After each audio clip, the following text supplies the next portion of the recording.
Trabajo número 1 de Hidrología, Grupo B. Integrantes: Paulina Espinosa, Cristian Jiménez, Yamitza Mena. Docente: Andrés Fernández. Para resolver nuestro ejercicio que se mostrará más adelante, necesitamos conocer algunos conceptos claves tales como humedad relativa, presión de vapor, punto de rocío, gradiente adiabático seco y gradiente adiabático húmedo. Comenzamos con punto de rocío. Este se define como la temperatura a la cual se debe enfriar el aire, necesariamente con presión y contenido de vapor constante para que se produzca la saturación.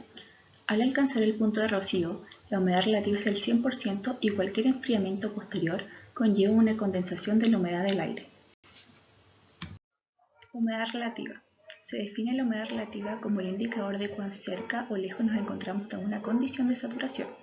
Es decir, que si tenemos una humedad relativa del 0%, esto nos indicará que el aire es completamente seco, y todo por el contrario, si nos encontramos con un 100% de humedad relativa, esto es un indicador de que tenemos un aire completamente saturado. Gradiente adiabático. El gradiente adiabático ocurre cuando no se le inyecta ningún tipo de calor externo a la masa de aire que sube verticalmente. Este proceso se puede comprobar mediante la ley de gases ideales y el segundo principio de la termodinámica, demostrando que el gradiente de temperatura en el ascenso-descenso adiabático es de 9.7 grados Celsius por kilómetro. Este también es llamado gradiente adiabático seco. Este es llamado de esta manera ya que no produce condensación.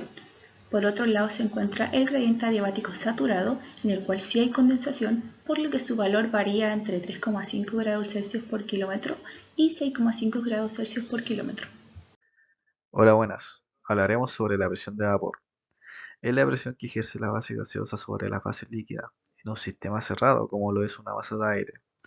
Este proceso se da cuando dos fases se encuentran en equilibrio dinámico. Para poder entender mejor la presión de vapor, se debe mirar la ecuación de Clausius-Clapeyron, en la cual se indica que el aumento de la presión de vapor depende solamente del aumento de temperatura.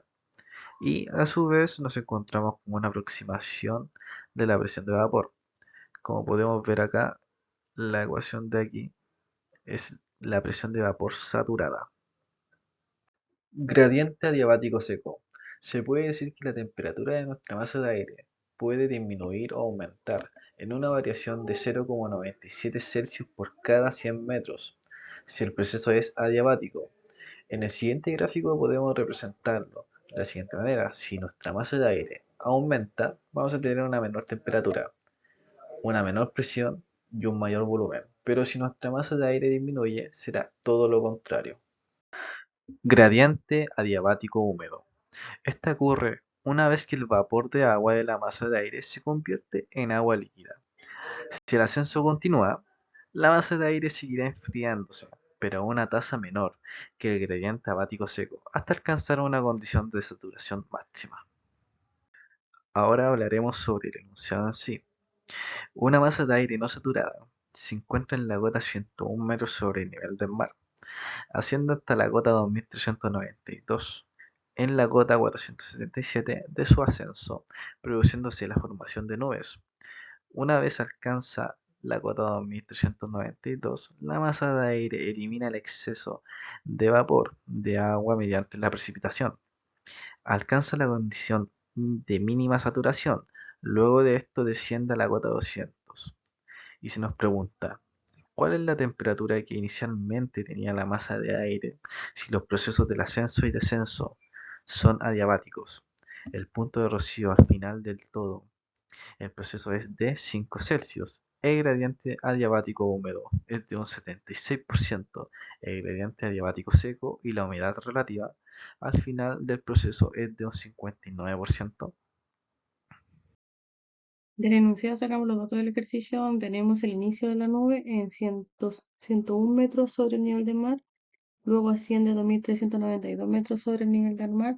Entre esta altura está la cota 477 metros sobre el nivel del mar, donde se forman las nubes, y finaliza en la cota 200 metros sobre el nivel del mar.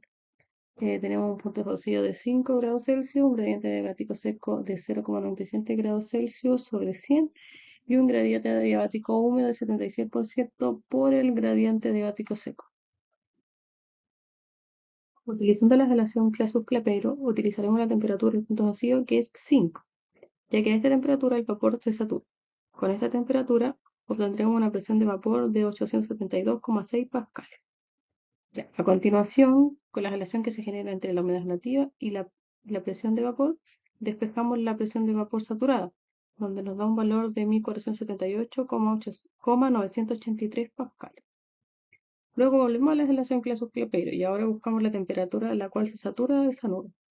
Resolviendo y utilizando el logaritmo natural, obtendremos que el vapor de saturación para la cota 200 es de una temperatura de 12,802 grados Celsius. Ahora utilizaremos la relación de temperatura y reemplazaremos señalando que el gradiente diabático seco es negativo en este caso, ya que a medida que la nube asciende, la temperatura va disminuyendo. Resolvemos la ecuación, obtenemos que la temperatura de la cota 2392 metros sobre el nivel del mar es de menos 8,462 grados Celsius. Luego utilizamos la misma ecuación reemplazando los valores, pero en este caso la temperatura final es la temperatura calculada anteriormente, que es de menos 8,462 grados Celsius. Y el gradiente adiabático seco pasa a ser húmedo debido a que en este tramo la nube se va a saturar. Y así para la cota 477 metros sobre el nivel del mar tenemos una temperatura de 5,657 grados Celsius.